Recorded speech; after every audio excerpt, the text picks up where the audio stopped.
আজি কেইবাদিনো ধৰি নেৰানেপেৰা বৰষুণৰ ফলত আমাৰ অৰুণাচল আৰু অসমৰ সংযোগী যিটো পথ ঘাইপথ সেইটো ভূমিস্খলন হৈছে নেৰানেপেৰা বৰষুণৰ ফলত।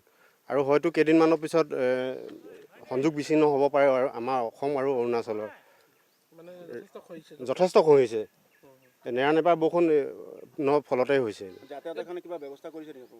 আমি যাতায়াতৰ কাৰণে গধূলি 6 বজাৰ পৰা ৰাতিপুৱা 6 বজালৈকে আমাৰ বন্ধ কৰি দিয়া হৈছে পথছোৱা। আজি এতিয়া বৰষুণটো প্ৰায় একেৰাহে এসপ্তাহ ধৰি যি বৰষুণ দি আছে, ইয়াৰ ফলত পাহাৰৰ পানীটো বাগৰি আহি ধৰি লওক গোটেই তলত শিল তেনেকুৱা পানী চলাচল হৈ থাকে। সেইটো কাৰণে আমাৰ আৰু জয়পুৰ আৰু দেওমালী যিটো আমাৰ ৰাষ্ট্ৰীয় ঘাইপথ সেইটো কাৰণে ভূমিস্খলন ঘটিছে।